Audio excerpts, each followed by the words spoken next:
नमस्कार, हर हर महादेव, जय भोलेनाथ। आपका स्वागत है आपके खुद के YouTube चैनल पर जिसका नाम है चाचा के फैक्ट्स। मेरा नाम नितिन है। मैं यहाँ से फैक्ट्स, ईश्वर से जुड़े चमत्कार, रोचक पौराणिक कथाएं और तीसरी शक्ति के प्रकोप के बारे में बात करता हूँ जो लोगों ने अपनी पर्सनल लाइफ में, रियल लाइफ में एक्सपीरियंस करे हैं। उन्हें कहानी के रूप से मैं यहाँ पर सभी के लिए लेकर आता हूँ। ये मेरा अनुभव फाइनल पार्ट है। इससे पहला आप सुन चुके होंगे, अगर नहीं तो मैं लिंक डिस्क्रिप्शन में दूंगा, आप प्लीज़ उसे देखिएगा। तभी आप समझेंगे कि मैं इस जॉब से अपने आप को क्या बचा पाया या मुझे जॉब छोड़नी पड़ गई। फिलहाल चैनल का इंट्रो फिर आकर शुरू करता हूं, कहीं मत जाइएगा, पूरी सुनिएगा। हर हर महादेव।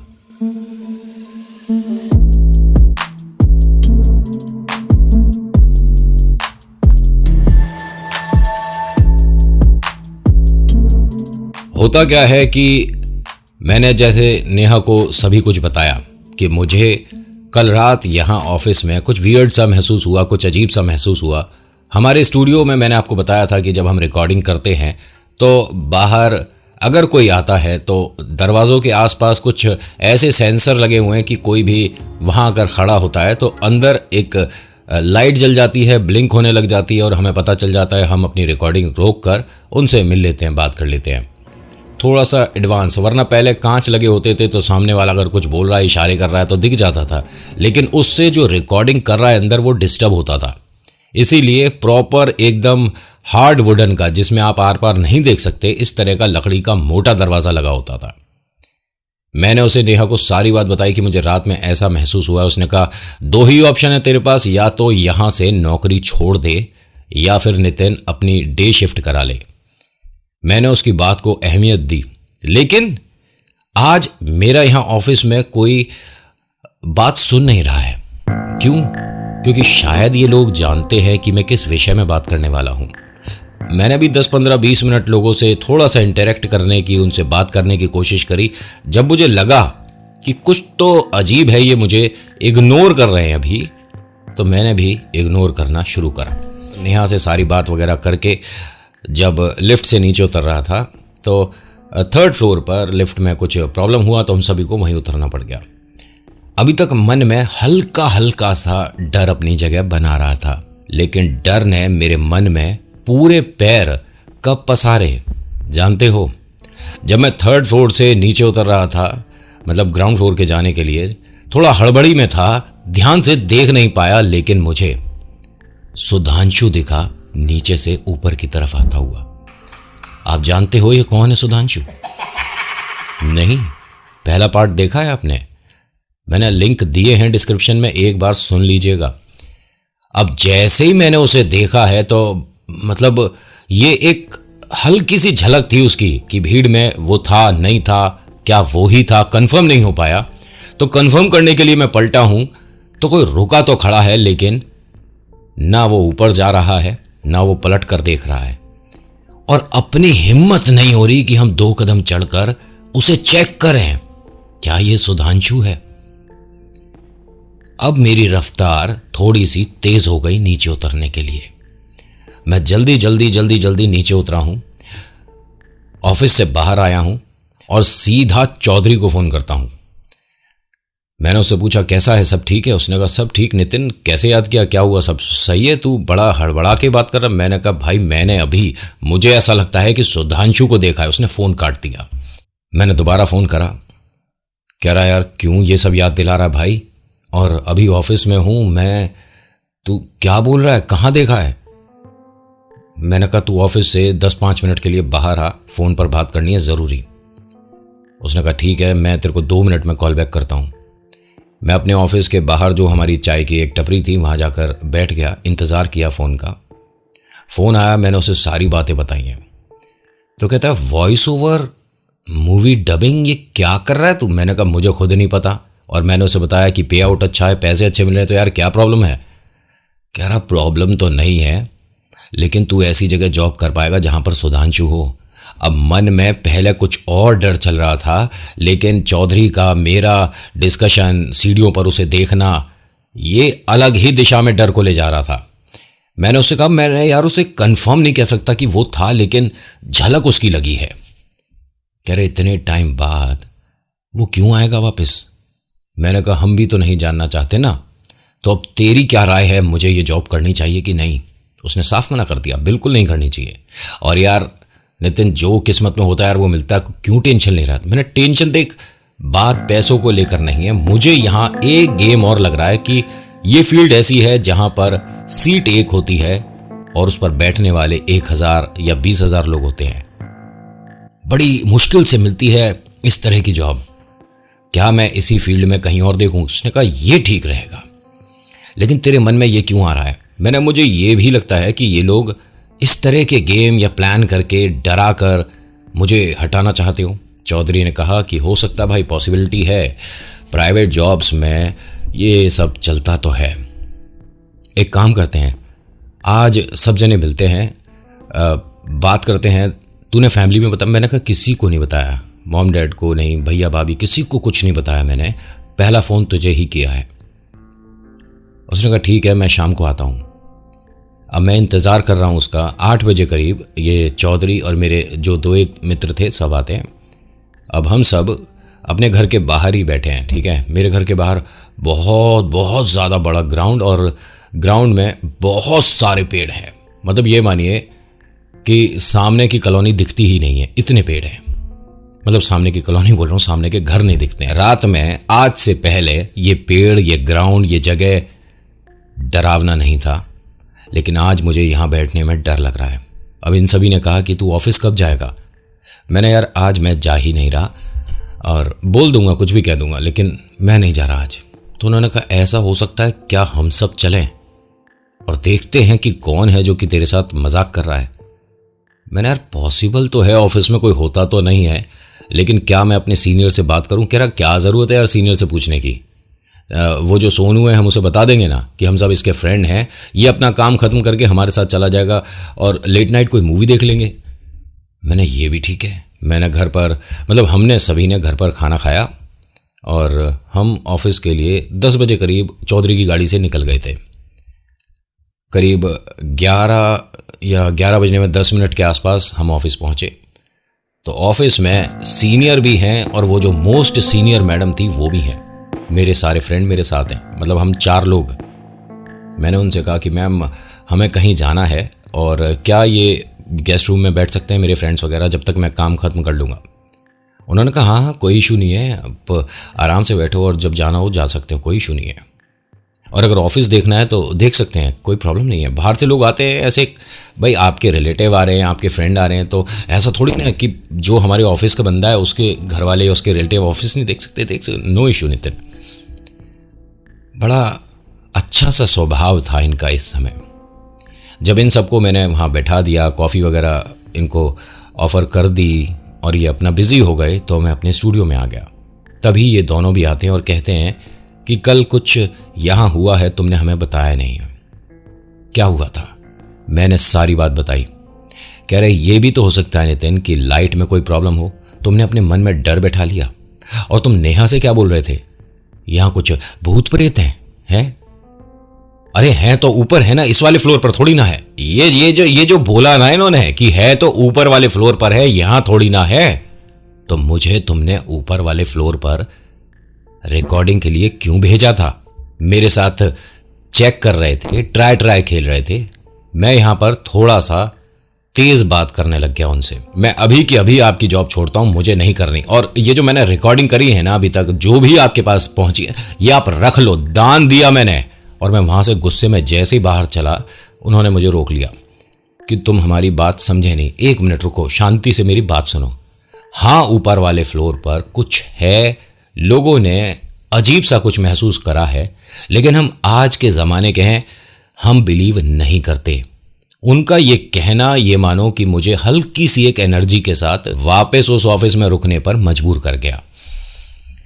उन्होंने कन्विंस करा मुझे बहुत अच्छे तरीके से, वो क्वालिटी थी उनकी। मैंने उन्हें हाँ करा कि ठीक है, मैं लेकिन ऊपर वाले फ्लोर पर काम नहीं करूँगा। उन्होंने कहा देखो, एक काम हो सकता है कि तुम दिन में वहाँ कर सकते हो। मैं दिन में भी अब वहाँ नहीं करूँगा। मेरे को आप देखिए, ये मत कहिए कि तू डर क्यों रहा है, हम तेरे साथ हैं। आप मेरे साथ वहाँ स्टूडियो में अंदर बैठो, मैं रिकॉर्डिंग करूँगा। मुझे कोई प्रॉब्लम नहीं है। मैंने चलोगे मेरे साथ? अभी करूंगा, रात में करूंगा। दोनों ने मना कर दिया। मैंने अब आप मुझे बताइए कि आपको क्या सुना है या क्या महसूस किया है। देखिए, जब तक हमें कुछ पता नहीं होता हम ज़्यादा डरते हैं, लेकिन उस चीज़ के बारे में, उस शक्ति के बारे में या उस जगह के बारे में पता चल जाए तो हमें उनका मान सम्मान करना चाहिए, वहाँ जाकर ट्राई नहीं खेलना चाहिए। तो आप बताइए, उन्होंने सेम वही बात बोली जो कि सोनू ने बताई थी।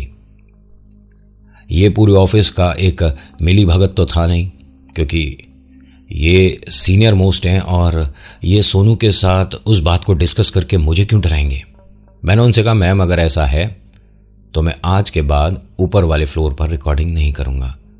उन्होंने कहा, चलो एक काम करते हैं, आपके कितने पेजेस बचे हैं? मैंने बस लास्ट ही है और ख़त्म होने वाला है, मुझे आप 1 घंटे का समय दो, मैं फिनिश कर दूंगा। उन्होंने कहा, पहले तुम रिकॉर्डिंग कर लो। वो बाहर बैठे हैं, इंतज़ार कर रहे हैं। मेरे सारे यार दोस्त उधर बैठे थे, मतलब गेस्ट रूम में, और मैं रिकॉर्डिंग कर रहा हूँ।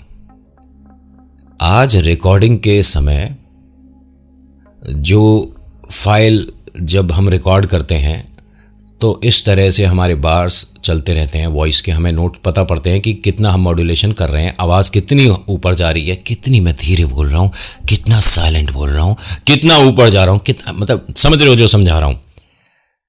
लेकिन अभी मैंने शुरू नहीं करा और उसमें ग्रेन्स, उसमें बार्स वगैरह आने शुरू हो गए। अभी मैं चुप था।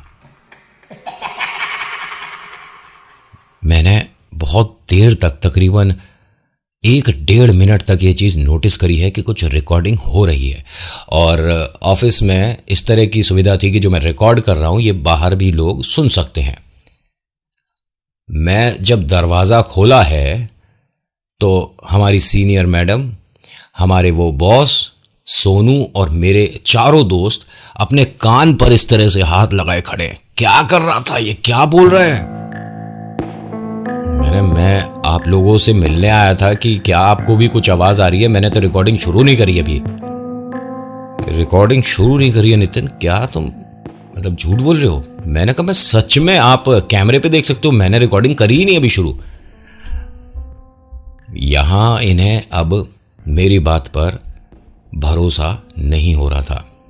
मैंने, आप एक काम करिए, मेरे साथ ऑफिस में अंदर आइए, ठीक है, और मैं दिखाता हूं जो उसके बार्स हैं वो चल रहे हैं मैम। उन्होंने कहा, चलो ठीक है, हम भी देखते हैं।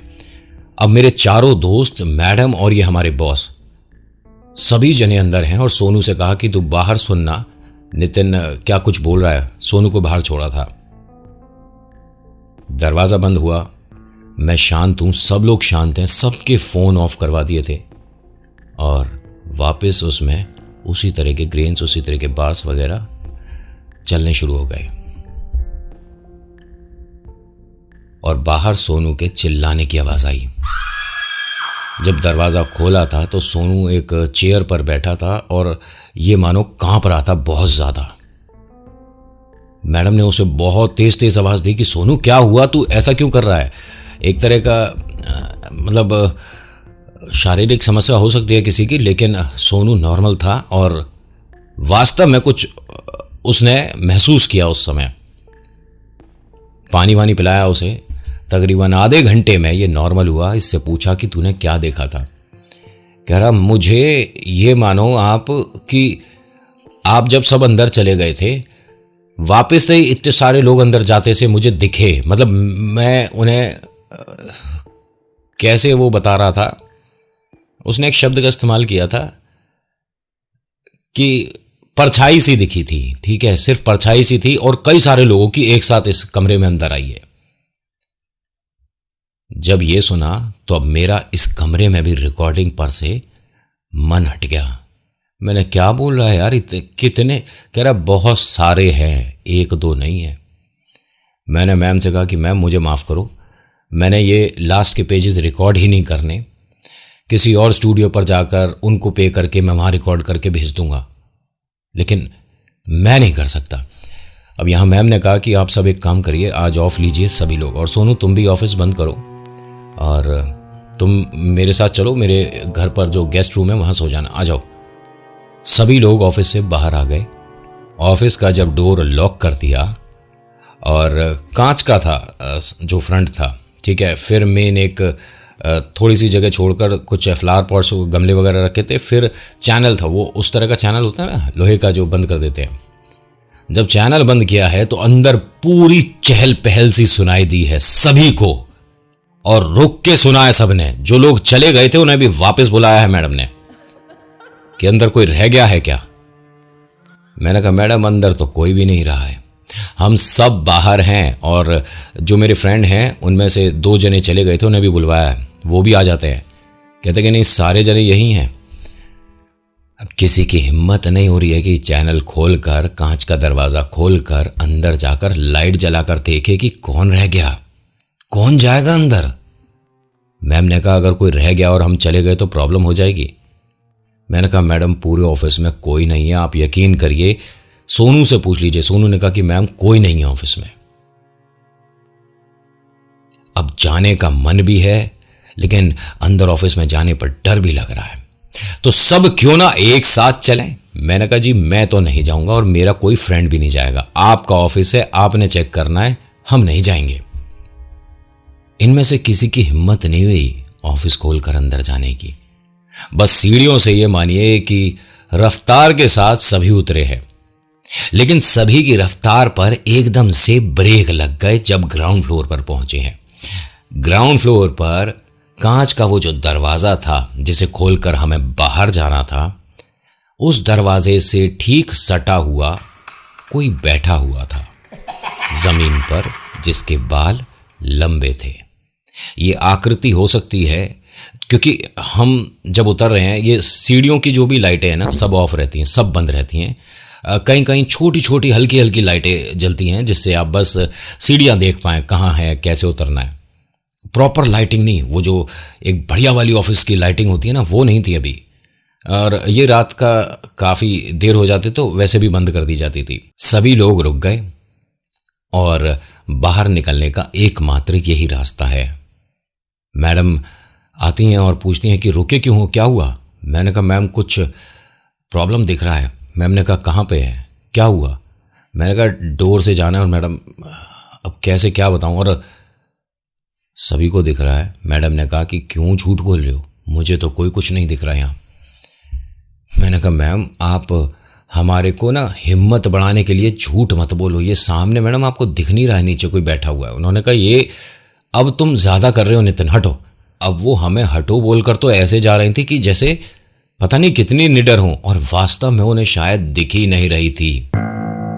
वो जो आकृति बन रही थी ना, जिसको देखकर लग रहा था कि कोई छोटी सी हाइट की कोई हेल्दी सी महिला है और बाल बहुत लंबे हैं, और वो पीठ लगाए उस दरवाजे से कांच के बैठी हुई है। मैडम ठीक उसके पैरों के पास खड़ी हैं। ना हमारी हिम्मत हो रही कुछ बोलने की, और मैम ने डोर खोला है। पलक झपकने से भी कम देरी में वो हमें फिर दिख नहीं रही है। मैम ने बोला कि अरे चलो तो सही। अब जब वो नहीं दिख रही और मैडम ने दरवाजा ये खोल रखा था, हम आराम से नॉर्मली डरते वरते मतलब से बिल्डिंग से बाहर आ गए। मैंने मैम से पूछा कि सच में आपको कुछ नहीं दिख रहा था, आप ठीक हो मैम। उन्होंने कहा हाँ मैं बिल्कुल ठीक हूँ, कोई प्रॉब्लम नहीं है। उन्होंने अपने ड्राइवर को कॉल किया, गाड़ी आ गई उनकी, वो अपना गाड़ी में बैठकर चली गई।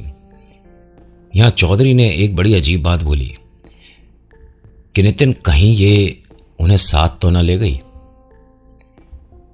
सुना है हमने कि ये देखिए अपनी आकृति से आपको सिर्फ कुछ महसूस करा सकते हैं, लेकिन जब कुछ खेल होते हैं, कुछ हरकतें होती हैं, तो हाँ इंसानी शरीर या किसी पशु पक्षी का शरीर, इन्हें इस्तेमाल करना पड़ता है, तभी अपनी बात आप तक आपकी भाषा में समझा पाएंगे। इसने जब ये बोला तो वो जो हमारे सीनियर हेड हैं उन्होंने भी ये सब कुछ सुना और कह रहे कि आज ज़्यादा डरावनी बातें हो रही हैं, तो मुझे भी कुछ ऐसा ही कुछ फील हो रहा था। मैं सच बताऊं नितिन, मैं इन पर बिल्कुल भी भरोसा नहीं करता, लेकिन हाँ वो जो तुम दरवाजे के आसपास की बात बोल रहे थे ना, कुछ मैंने भी महसूस तो किया था। मैंने हम सभी को दिखा है, सिर्फ मैडम को नहीं। तो अब आप सुबह एक बार मैम को कॉल करके पूछिएगा ज़रूर कि सब कुछ ठीक है। उन्होंने कहा ठीक है मैं पूछूंगा। सभी अपने घर आ गए। मेरे पास सुबह तकरीबन 8:30 बजे हमारे जो हेड हैं उनकी 20-25 मिस्ड कॉल। मैंने उन्हें कॉल किया, मैंने सर सब कुछ ठीक है? कह रहे ऑफिस पहुंचो जितना जल्दी हो सकता है। मैं अपना फटाफट से नहा धो के तैयार होके और ऑफिस के लिए निकला, और जैसे ही ऑफिस आया हूँ, मैंने अपने ऑफिस का दरवाज़ा खोला है तो पूरे ऑफिस में ये मानिए कि सारी चीज़ें उथल पुथल हुई पड़ी थी। और जिस रूम में हम रिकॉर्डिंग करते हैं उसमें जो माइक वगैरह है, उसके कुशन वगैरह ऊपर के जो होते हैं वो सब फटे हुए थे, और जो तारे हैं वो सारी तारें जितनी भी थी ये मानो कि दांत से चबाई हुई सी थी। मतलब किसी प्लास वगैरह से आप किसी तार को दबाते हैं तो एक अलग ही प्रेशर पता पड़ जाता है, लेकिन दांत से चबाई हुई समझ आती है। कुछ ऐसी सी थी, और यहां तक सब कुछ नॉर्मल था। कह रहे नितिन कॉन्फ्रेंस रूम में आओ, बात करनी है। मैं वहाँ गया हूँ तो वहाँ हमारी जो सीनियर मैडम है, ठीक है, वो भी आई हुई थी, और उनकी आंखें बहुत ज़्यादा अजीब थी इस टाइम। मतलब रोज़ उन्हें देखते हैं समझ आता है, लेकिन आज उनको देखकर कुछ अजीब सा लग रहा था। मैंने कहा मैम आप ठीक है? तो कहती है बैठो पहले सब लोग, और तुम सबसे एक बात पूछनी है कि ऊपर वाले फ्लोर को इस्तेमाल करना है या नहीं करना है। सभी ने मना कर दिया, मैंने भी मना कर दिया कि नहीं, मैं ही रिकॉर्डिंग को जाता था रात को, तो मैंने तो नहीं करना मैडम। बाकी सब ने भी कह दिया कि हमें भी कभी कभी छोटी मोटी जो ऑडियो रिकॉर्ड करनी होती है, कुछ एडिटिंग वगैरह, तो हम भी चले जाते थे, हमें भी नहीं जाना मैडम। तो उन्होंने कहा ठीक है, फिर मैं ऊपर की जगह इनको दे देती हूँ। जब इन्होंने बोला ना कि इनको दे देती हूँ, तो जिस तरफ इशारा था उस तरफ ना कोई बैठा था ना कोई खड़ा था। किसी की हिम्मत तो हुई नहीं, क्योंकि सीनियर मोस्ट हैं, ये किसको बोल रही हैं, किसको कैसे क्या बोलें। यहां सोनू ने मजाक में कहा कि मैडम यहां तो कोई बैठा ही नहीं है, यहां तो कोई खड़ा ही नहीं है, आप किसको कह रही हो, लीजिए कॉफी लीजिए। जब उसने कॉफी रखी, इन्होंने कॉफी उठाकर फेंक दी। तुम्हें ये दिख नहीं रहे हैं ये सभी? अब जब इन्होंने ये बोला ना, मैंने कहा यार 100% ये कोई प्रैंक है या कोई मजाक कर रहे हैं, ये इतना कुछ नहीं हो सकता। और इतना बोलने के बाद ही मैडम वहां से उठकर गई हैं, और हम में से किसी से कोई इंटरेक्ट नहीं किया, कोई बात नहीं करी, और वो चली गई। ठीक है, और आइए बोलकर गई, आइए। जैसे ही उन्होंने आई बोला तो हमारे जो हेड हैं वो भी गए, कुछ लोग जो हमारे ऑफिस के थे वो भी जा रहे। तो उन सबको बोलते हैं कि तुम सबको किसने कहा आने के लिए, आप सब बैठिए, अपना अपना काम देखिए, आप सब आइए। आपको नहीं बुला रही, आप आइए, आप रुकिए 1 मिनट, आप सब, ये हो क्या रहा है? पहली बात तो ये समझ के बाहर हो रहा था, कुछ ना कुछ शुरू हो गया था। एक दिन बाद मैडम को काफ़ी फीवर हुआ, बुखार उन्हें बहुत ज़्यादा था। जैसा ऑफिस में पता पड़ा कि आज वो नहीं आ सकती हैं, जबकि बहुत ज़बरदस्त मीटिंग थी, बहुत बड़ी मीटिंग थी और बहुत बड़ी डील होने वाली थी, लेकिन मैडम ने मना कर दिया कि मैं नहीं आ सकती, तबीयत ठीक नहीं है, बुखार है। बहुत अजीब सी बात क्या है कि वो खुद बोलती हैं कि बुखार है, लेकिन ना डॉक्टर्स बोल रहे हैं इस बात को, ना उनके थर्मामीटर में ये कोई बुखार आ रहा है। लेकिन उनसे जब भी बात करो मुझे बुखार है, बात को 10 दिन बीत गए, मैं ऑफिस नहीं आ रही, बुखार है। ये मानिए कि किसी ने आदेश दिया था कि तू अब यहां नहीं आएगी। अरे जिनका ऑफिस है, बड़े बड़े क्लाइंट से मीटिंग है, वो नहीं आ रही है मिलने। उन्होंने फोन पर एक बार अपने हेड से बोल दिया कि जो भी मीटिंग करनी है बाहर कर लेना, मैं नहीं आ रही, मैं वहां नहीं आऊंगी। यानी पूरा हर तरीके से वो इस बात को एक्सेप्ट कर चुकी थी कि मैंने इस ऑफिस नहीं आना।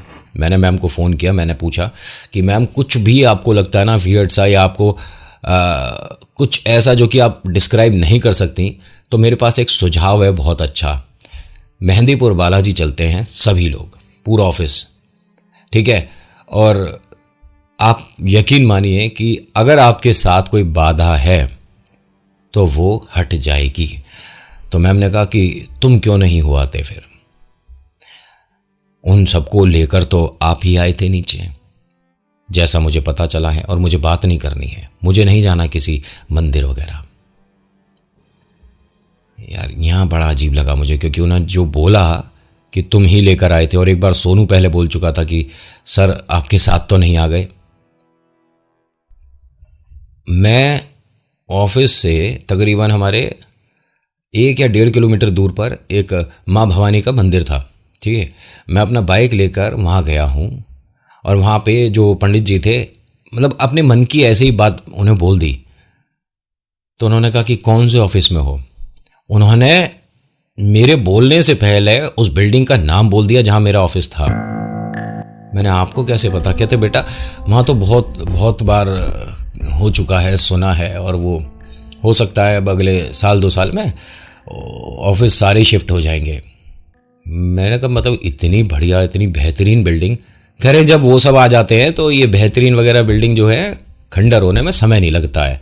जैसा मैंने सुना है बेटा, वो नीचे के तो सारे ऑफिस वहाँ के बंद हो गए हैं, वो कहीं और चले गए हैं।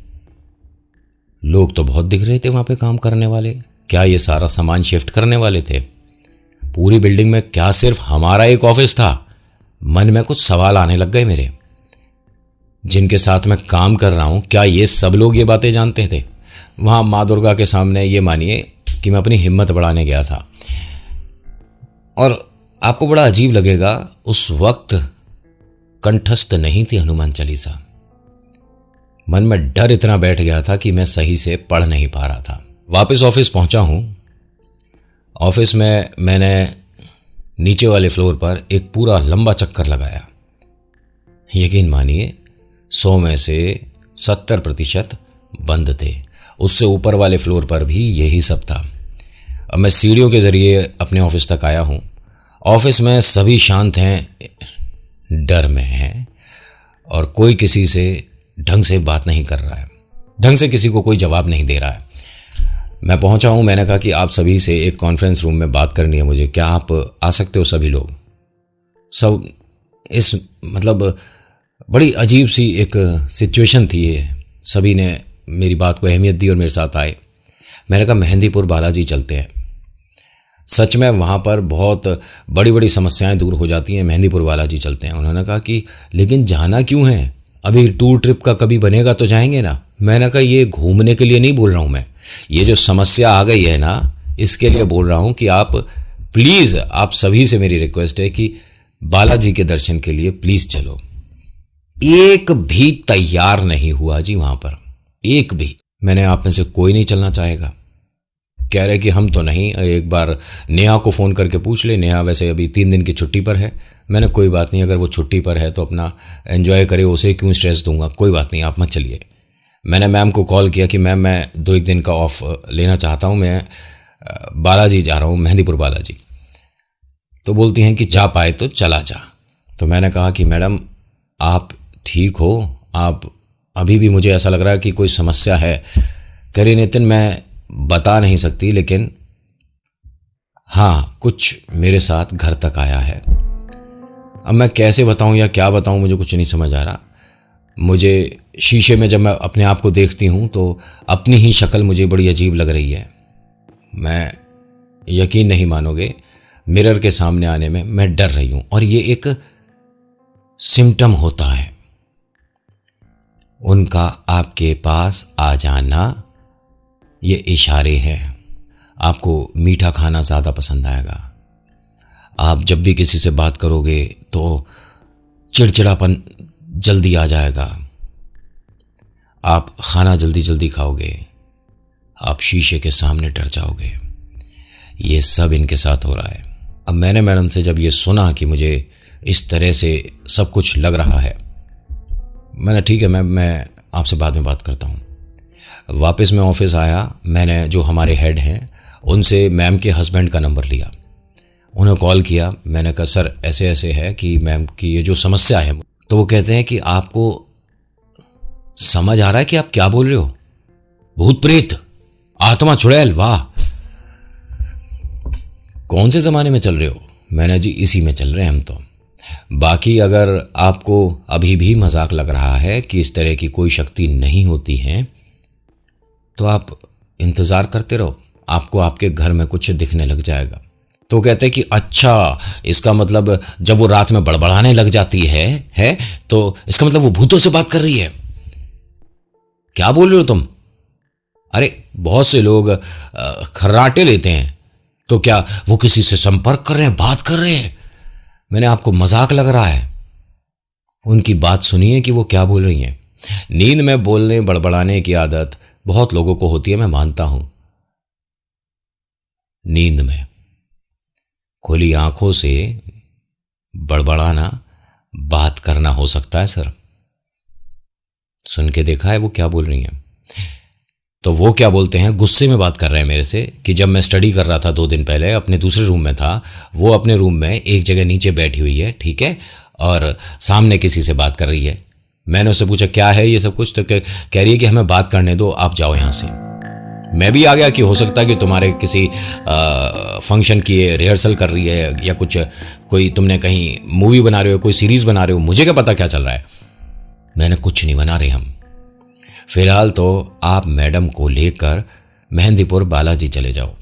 उन्होंने कहा देखो मेरे पास तो टाइम है नहीं, अगर तुम सब जा रहे हो तो इसके साथ चले जाओ, मैं अरेंजमेंट कर देता हूँ, मैं ड्राइवर भेज दूंगा, मैं गाड़ी भेज दूंगा। मैंने कहा ठीक है मैम को आप कल सुबह के लिए ही तैयार कर लीजिए कि चलना है, मैं ऑफिस में सभी को बोलता हूँ। कह रहे ठीक है, मेरे घर से गाड़ी चली जाएगी, आप आ जाओ। मैंने ठीक है जी।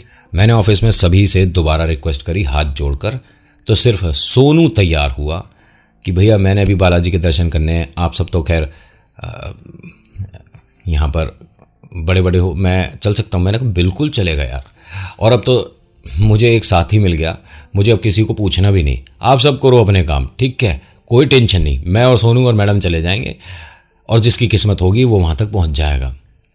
हम सीधा मैम के घर पहुँचे हैं तो मैम की हालत बड़ी अजीब सी लग रही थी, मतलब उन्हें देखकर लग रहा था कि ये परेशान है। मैंने कहा मैम आज घूमने जा रहे थे सब जने, आप चलोगे? उन्होंने कहा कि मैं नहीं जाऊंगी, मुझे बुखार है। ये मानो कि उन्हें ये लाइन बोलने के लिए ही रखा हुआ है किराए पर, समझ रहे हो ना, किराए पर, क्योंकि मालिक तो शायद कोई और है। अब मैडम ने बहुत सारे बहाने बना लिए जिसकी वजह से हमारी ट्रिप कैंसिल हो गई, हम नहीं गए। मैंने उस ड्राइवर से कहा कि 2 दिन बाद फिर से देखते हैं मैडम की, आज वास्तव में तबीयत सही नहीं लग रही है। कह रहा ठीक है, जब आप कहोगे मैं आ जाऊंगा। मैं अपने घर आ गया। घर पर मैंने सारी बात बताई। तो पहले तो एक तरह से मजाक सा बन गया कि कभी चौधरी, ठीक है, कभी वो वहाँ अभी ये जागरण वाला, अब ये क्या हो क्या रहा है ये। तो मैंने कहा कि हो सकता है कि पात्र कोई और होना चाहिए था, बार बार मैं उस जगह, पता नहीं कैसे, किस्मत खराब है और क्या है। मैंने कहा किस्मत खराब नहीं है, तू अभी तक ईश्वर के साथ ढंग से बात ही नहीं कर पाया। और बड़ी कमाल की बात नहीं है कि तुझे हनुमान चालीसा कंठस्थ नहीं है। हम ये नहीं कहते कि पूरे दिन पूजा पाठ कर, लेकिन एक बार सच्चे दिल से, सच्चे मन से ईश्वर के साथ बात करनी जरूरी है। और ऑफिस तो तू नहीं छोड़ेगा, अपने मन में से इस डर को निकाल। तुझे मेहंदीपुर बालाजी जाना है, बिल्कुल जा, बहुत अच्छी बात है। और रही बात कि मैडम को कैसे लेकर जाना है या मैडम कैसे जा पाएंगी, तो उसके लिए भी एक तरीका है। वो ध्यान है जो हमारे घर पंडित जी आए थे एक बार, और वो जागरण में भी आए थे, ध्यान है, वो मेहंदीपुर बालाजी से ही हैं, और काफ़ी दिन उन्होंने, काफ़ी सालों उन्होंने वहाँ पर सेवा करी है। उनसे एक बार मिल ले। मैं सीधा उनके पास गया और मैंने उन्हें सारी बात बताई। तो कहते हैं बेटा, समस्या तो आपके साथ वो यहीं से जुड़ी हुई थी, आप तक बाधा नहीं आई, आपसे वो हटकर आगे चली गई। समझ रहे हो आप?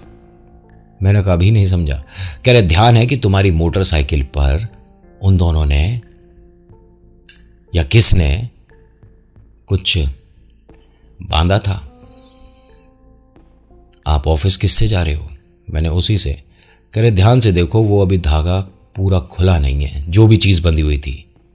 मैंने उनकी बात को वहीं छोड़ा और मैं बाहर आया हूं, और बाहर आकर मैंने देखा है तो वास्तव में अभी भी लिपटा हुआ था थोड़ा सा। कह रहे पहले तो वो हटाओ और मुझे 10-15 मिनट का टाइम दो, बाहर बैठ जाओ। मैं अपना बाइक के पास ही जो छोटा सा चबूतरा बना हुआ था वहां बैठ गया। अपनी ही बाइक से डर लग रहा था मुझे देख देख कर कि मैं कब से इसी पे ही तो चल रहा हूं, अब क्या इसे बेच दूंगा मैं। पंडित जी आते हैं, उनके हाथ में जल था। उन्हें महामृत्युंजय मंत्र किया जो कि मैं समझ पाया, और कुछ और भी उन्होंने मंत्र उच्चारण करे थे। फिर उसके बाद उन्होंने मेरी मोटरसाइकिल पर छिड़का, और ये अभी तक मुझे बड़ा फिल्मी सा लग रहा था। मैंने कहा पंडित जी क्या कर रहे हो? कर बेटा, बाधा जो साथ चल रही है उसको काट रहा हूं, समस्या तो नहीं होगी, और तेरे द्वारा वो जो वहां गई है उसके लिए भी मैं तेरे को एक छोटी सी बात बताऊंगा। वो जो बिटिया है ना, जो परेशान है, उसके ठीक सामने, जैसे वो मतलब आंख खोले तो उसकी नज़र वहां पड़े, एक मेहंदीपुर बालाजी का सिर्फ फोटो ही लगा दे, और हो सके तो आज लगा दे। मैंने कहा लेकिन आप चल सकते हो तो मैं आपको ले जाऊंगा वापस। कह रहे ना ना, मेरी ज़रूरत ही नहीं पड़ेगी, सिर्फ एक फ़ोटो मैं दूंगा, फ़ोटो ठीक है। ये जो मैं सब कर रहा था, इसलिए नहीं कि वो मेरे बॉस हैं, सीनियर हैं, मैडम हैं, मैं उनको अपनी जगह देख रहा था। ध्यान है चौधरी सुधांशु, आज ये मैडम चौधरी की मतलब उसी में है जो कि उसने फेस किया होगा। और सुधांशु ये तो उस समय तो दिख भी रहा था, ये वाला तो हम जानते ही नहीं कि है कौन, या कहां से, ये कौन कर रहा है, क्या कर रहा है। उन्होंने एक बहुत प्यारी सी तस्वीर दी बालाजी महाराज की, और उन्हें लेकर मैं घर आ गया। भाई अगले दिन सुबह ही जाऊंगा, मेरे रूम में रखी थी। तभी मुझे मन में अजीब अजीब सा लगने लगा कि कहीं ऐसा ना हो कि देर हो जाए, ये तस्वीर पहुंचाने में देर हो जाए। तो मैंने उनके हस्बैंड को फ़ोन किया और उनसे कहा कि आपके घर में बालाजी की मूर्ति होगी, फ़ोटो होगी, उसे मैडम के सामने रख दीजिए। कह रहे तुम्हारी समझ नहीं आ रहा अभी है, एक तो वो मतलब चिकन को ना पका रही है ना कुछ कर रही है, वो अजीब से तरीके से उसने खा लिया है, उसका भी मैं मुंह वगैरह धुलवा रहा हूँ, बाद में बात करिएगा। सारे हाथ उसने गंदे कर रखे हैं। मुझे डर लग रहा, मेरी हिम्मत नहीं हो रही इनके घर जाने की या इनसे बात करने की। मैं अपने सीधा ऑफिस पहुंचा हूं अगले दिन। मैंने सोनू को दी तस्वीर, मेरी हिम्मत नहीं है अब इनके घर जाने की, और मैं सोनू को पहले सारी बातें बताई हैं। उससे बोला है कि भाई तू जाकर दे दे। कहता है नितिन भैया मैं भी ये मानो कि डर रहा हूं, क्या दोनों हम चल सकते हैं? मैंने कहा चल। हम सीढ़ियों से उतर रहे हैं और अभी दिन हो रहा है, मतलब सुबह के 10:30 बज रहे हैं। ये सीढ़ियों से उतरते में हमें डर लग रहा था। पूरी बिल्डिंग में हमारे अलावा कोई नहीं था। हमारे ऑफिस में तो लोग थे जो हमारे स्टाफ के थे, मतलब हमारे साथ के कलीग वगैरह। पूरी बिल्डिंग खाली हो चुकी थी, सब लोग छोड़कर जा चुके थे। पूरी बिल्डिंग, समझ रहे हो? बिल्डिंग के मेन गेट पर बस एक चौकीदार था जो कि रजिस्टर में एंट्री कराता, और बाकी पूरी बिल्डिंग में, इतनी बड़ी बिल्डिंग खाली। क्या सिर्फ हम देख रहे थे या वो सभी को दिख रहे थे और सब एक दूसरे से छुपा रहे थे? होता क्या है कि हम दोनों मैम के घर पहुंचे हैं तो मैम बाहर वाले रूम में मतलब जमीन पर ही बैठी हुई हैं, और इस तरह से उन्होंने हाथ रखकर बस इस तरह से झूल रही थी। मैंने ठीक उनके आगे जाकर वो फोटो रखी। मैंने कहा मैम देखिए, हम इसमें एक बहुत बड़ी फ़ोटो बनवाकर अपने ऑफिस में लगाना चाहते हैं। मुंह ऐसे कर लिया मैंने, मैम देखिए तो सही, फिर उधर कर लिया। और फिर जो सोनू आया, सोनू ने कहा कि मैडम नमस्ते, ये तस्वीर नितिन भैया कह रहे हैं कि अपने ऑफिस में लगवानी है बालाजी की, आप एक बार देखो तो सही मैम। तो इनके अंदर से हस्बैंड निकल के आते हैं रूम में से। क्या हुआ? कह रहे नितिन वो आज इसने सुबह अजीब सी कुछ बात भी बोली, और तुम क्या बोल रहे थे, किसकी फ़ोटो लगानी है? मैंने आ गई समझ। जब मैं पहले बोल रहा था तब आपको समझ नहीं आ रही थी, अब देख रहे हो हालत क्या हो रही है उसके बाद भी। कह रहे कौन से मंदिर जाना था? मैंने कहा आपने कुछ महसूस किया है? कह रहे मेरी हिम्मत नहीं हो रही है कि मैं इसके सामने आकर बैठ पाऊँ। ये मैं तुम्हें बाद में बताऊंगा, पहले बताओ कौन से मंदिर जाना है। मैंने सर गाड़ी निकाली और मेहंदीपुर बालाजी चलिए। उन्होंने, मुझे जहाँ तक ध्यान है, पैरों में चप्पल भी नहीं पहनी थी क्योंकि वो बहुत कुछ देख चुके थे। और मैडम को तकरीबन उनके घर में 2 आंटी थीं जो कि डोमेस्टिक हेल्प करती हैं, वो थीं, और एक उनके हस्बैंड, और मैं और सोनू। सभी ने कोशिश करके ज़ोर ज़बरदस्ती के साथ उन्हें गाड़ी में बिठाया है और जो उनके हस्बैंड हैं वो तकरीबन पूरे ही रास्ते उन्हें पकड़ के ही बैठे हैं, या ये भी कह सकता हूं कि जकड़ के बैठे हैं। और वहां जब हम बालाजी पहुंचे हैं, पहुंचने के बाद ये मानिए कि मैडम के द्वारा बहुत सारों को मुक्ति मिली थी, एक आध नहीं था, बहुत सारों को। बाद में उन पंडित जी ने यह बताया कि वो मुक्त तो हो गए, लेकिन वो बिल्डिंग पे कब्जा हल्का हल्का या उस फ्लोर पर अभी भी है। और उसके बाद तकरीबन 15-16 दिन मैडम अपने घर से बाहर नहीं निकली हैं, क्योंकि वो बड़ा ही अजीब सा एक्सपीरियंस था सारा। उनके हस्बैंड ने सारी बातें बताई थी, मैंने बताया, सोनू ने बताया, ऑफिस के कई लोगों ने बताया कि क्या क्या हुआ था, कैसे कैसे आप किस तरह से रिएक्ट कर रही थी। तो वो अपने आप से डर रही थी। और आपको सुनकर बड़ा अजीब लगेगा कि 3 महीने तक उन्होंने अपने आप को शीशे में देखा नहीं था, डर की वजह से कि मुझे मेरे शीशे में मेरे अलावा कहीं कोई दिख ना जाए। जो पहले दिख रहा था, प्रॉपर फेस नहीं होता, एकदम आकृति नहीं होती है, ठीक है, सिर्फ एहसास होता है, कुछ शैडोज होती हैं, कुछ परछाई, कुछ आप समझने की जितनी देर में कोशिश करोगे उतनी देर में तो वो पलट जाता है, बदल जाता है। छलावा। आज मैम बिल्कुल ठीक है, इस बात को काफ़ी समय हो गया है। वो बिल्डिंग में अब उस नाम का ऑफिस है ही नहीं। मैंने पुराने मित्रों से बात करी थी तो उन्होंने बताया कि उन्होंने अब शिफ्ट कर दिया है, कहीं दूसरी जगह है। क्यों किया है पता नहीं, बाकी सब कहाँ गए पता नहीं। बिल्डिंग पर बाहर ये गेट पर चेन लगा के ताला क्यों लगा रखा है पता नहीं। शायद आपको पता है, मुझे पता है। कहीं आप इंटरव्यू पर यहीं आ गए तो समस्या आपके साथ भी हो सकती है, क्योंकि इन्हें मौका चाहिए। अगर आपने इन्हें डिस्टर्ब किया, इन्हें परेशान किया, तो रिप्लाई में तो ये भी कुछ रिएक्ट करेंगे। वो जगह इनकी थी जहां पर मैं परेशान करने चला गया। हां, मेरे साथ कुछ आए या कुछ मुझे डराने की वजह से या मेरे मन का वहम ना होते हुए भी किसी के साथ वो खेल हुआ। फिलहाल अब सब ठीक है। और हां, उसके बाद आज तक मैं दोबारा इन शक्तियों के इर्द गिर्द भी नहीं आया। तो जय श्री मेहंदीपुर बालाजी महाराज।